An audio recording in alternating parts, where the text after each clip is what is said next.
আশুলিয়া থানাধীন পলাশবাড়ি এলাকায় একটি গোলাগুলির ঘটনা ঘটে। তারই জের ধরে ঢাকা ডিবি উত্তর গতকালকে আমরা 4 জনকে গ্রেপ্তার করি এবং অস্ত্র উদ্ধার করি। এর ঘটনার পেছনে যে ঘটনা ঘটছে, তারা 4 জনই মান্নান নামে এক ফ্রেন্ডের বাসায় তারা একত্রিত হয় এবং সেখানে ড্রাঙ্ক অবস্থায় ছিল টিটু, যার বিগত ফ্যাসিস্ট সরকারের ছাত্রলীগের যুগ্ম সাধারণ সম্পাদক পদধারী ছিলেন উনি। তো ওনার কাছেই অস্ত্রটা ছিল।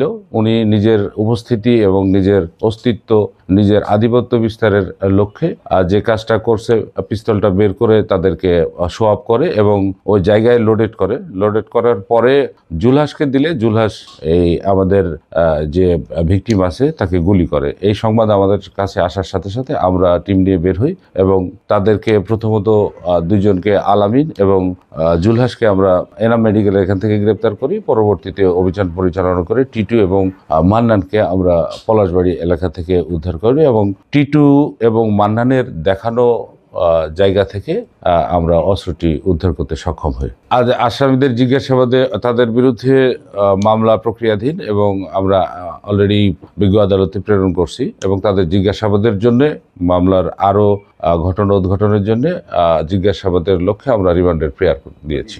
মামলা প্রথমত অস্ত্র মামলা তো হবেই। তারা যে ঘটনা ঘটিয়েছে এটা বাদী হয়ে যদি ভিকটিমের গার্জিয়ানরা মামলা করে তো আরেকটা মামলা হবে। মামলা টিটুর নামে মামলা আছে, আর বাকিদের আমরা কথাই দেখতেছি, যদি মামলা থাকে আমরা জানাবো।